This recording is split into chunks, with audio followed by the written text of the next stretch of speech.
Muchas veces alcanzar ciertas metas no es tan complicado, o sí, y resulta histórico. El tema es poder mantenerse en ese superávit que conseguimos en marzo. Hablemos con Gonzalo Martínez Mosquera, un amigo de la casa, analista económico, a ver si esto se puede mantener a lo largo del tiempo. Gonzalo, ¿cómo estás? ¿Cómo estás, Santiago? ¿Todo bien? Bien, un placer. Bueno, llegamos a una meta muy difícil, con mucho sufrimiento. ¿Se mantiene con el mismo sufrimiento o con más?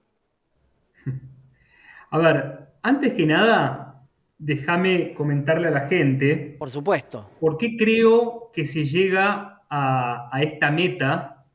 Y en realidad, digamos, lo que hay que pensar es que un superávit, como el que tuvo el gobierno, básicamente es que recibe más pesos de los que le entrega al resto de la sociedad, ¿no? Eso es un superávit.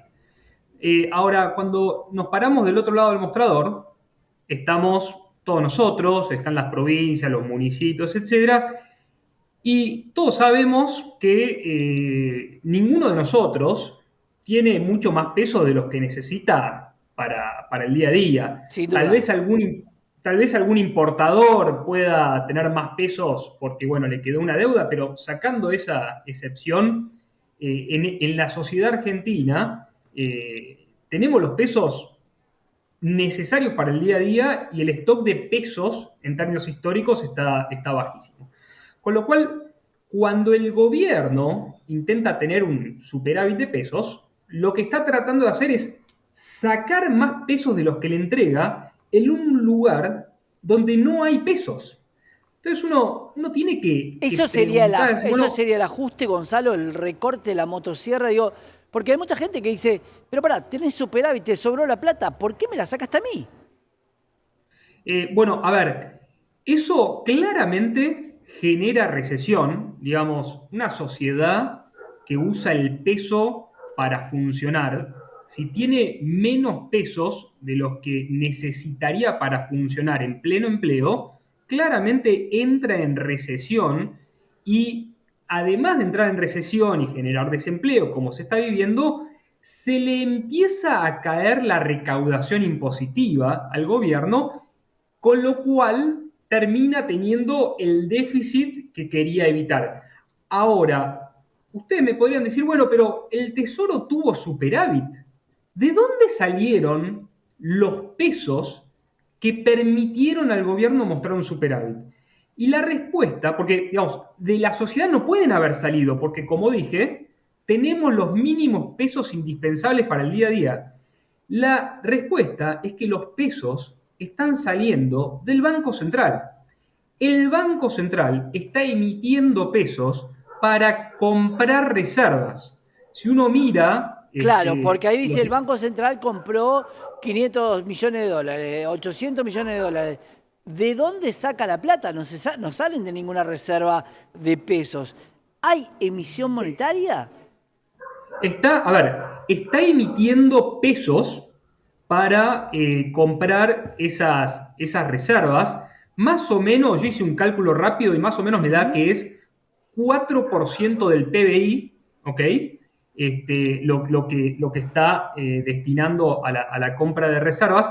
Esos pesos los recibe la sociedad, el sector privado, y ahora sí tiene más pesos para poder pagar impuestos y que haya superávit. Ahora, cuando el dólar se te empieza a atrasar, la capacidad que tiene el gobierno, el Banco Central, de comprar dólares sin devaluar se reduce.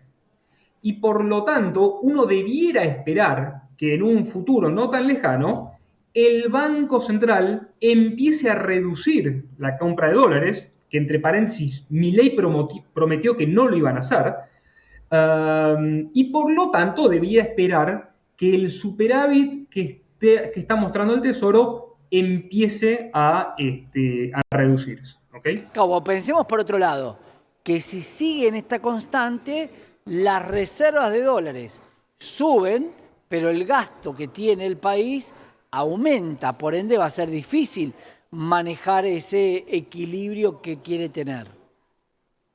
Sí, a ver, digamos, un superávit es recibo más pesos, un superávit de peso, ¿no? Recibo más pesos de los que le entrego a la sociedad. Ahora, ¿por qué no contamos en esa diferencia los pesos que usa el gobierno para comprar dólares? En definitiva, es parte del gasto.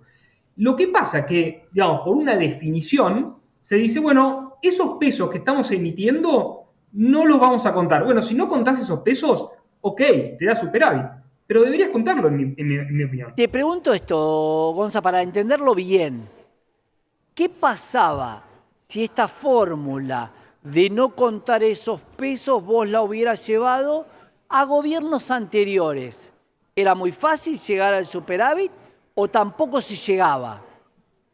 A ver, es muy buena la pregunta porque me retrotrae a los superávits que tenía Néstor Kirchner. Claro, En la los época de Néstor gemelos. Kirchner, venías de una década de los 90 donde se generaron muchas reformas de productividad. Tuviste una devaluación feroz cuando saliste de la convertibilidad y eso hizo que Argentina fuera súper competitiva. Esa Argentina súper competitiva era una economía que exportaba mucho e importaba poco, con lo cual traía muchos dólares a la Argentina. Claro, una balanza Y comercial distinta. para evitar que bajara el dólar, ¿qué hacía el Banco Central? Lo mismo que está haciendo el Banco Central hoy. Emitía pesos para comprar dólares. Entonces, ¿de dónde salía el superávit de Néstor en el Tesoro? Del mismo lugar de donde está saliendo hoy los pesos para que exista el superávit que puede mostrar Caputo. Con lo cual, desde mi punto de vista, yo no festejaría ningún superávit. Claro, es mostrar un número que siempre y cuando no tomes la otra variable te va a dar positivo. Los mismos que muchas veces se quejan de que el cálculo del TBPI o del cupón atado al crecimiento del PBI se cambió la fórmula. Esto es un poco lo mismo. Y lo otro que te pregunto, un superávit, pero a crecimientos de PBI del 3% hasta el 5%. Es sostenible en el tiempo y es muy difícil tener un superávit con una caída en el PBI con una recesión tan grande. A ver, no, absolutamente no es sostenible. Pensemos en qué significa un superávit. La sociedad entregándole más pesos al gobierno de los que recibe el gobierno. En un caso hipotético, eventualmente esa sociedad se queda sin pesos. Claro. Y si uno mira, cada vez que, por ejemplo, en Estados Unidos se tuvo un superávit, eventualmente la sociedad esa termina entrando en una recesión. Con lo cual, no es sostenible en el tiempo el superávit que tiene el gobierno. Porque la recesión también te lleva a que vos decidas si podés pagar el impuesto o no. Porque lo que está cayendo, además del consumo, es la recaudación impositiva. Y sin embargo, escuchamos que desde el superávit se van a devolver impuestos. Lo que yo me preguntaba ayer es a quién se le va a devolver los impuestos. Si se le va a devolver a los empresarios y esto favorece a reactivar la productividad, es una cosa. Si se lo vas a devolver al empresario para que tenga un margen de ganancia más grande, es otra. Sí, totalmente. Si vos bajás los impuestos, es muy importante que digamos, esos pesos vayan a generar más demanda y a reactivar la economía y no a comprar dólares, por ejemplo, lo cual haría que te suba el tipo de cambio, ¿no? Y por otro lado, estamos en una situación donde el central le gustaría acumular la mayor cantidad de reservas. Por otro lado, hay una emisión monetaria. Eso se tiene que trasladar en algún momento al tipo de cambio o a la inflación. Pero la pregunta es, ¿qué pasa si dolarizás la economía o sacás el cepo una vez que tenés los dólares suficientes? Esto haría que tengas una libre demanda de dólares y no habría tanta inflación, o es otra de las filosofías y termina siendo una utopía.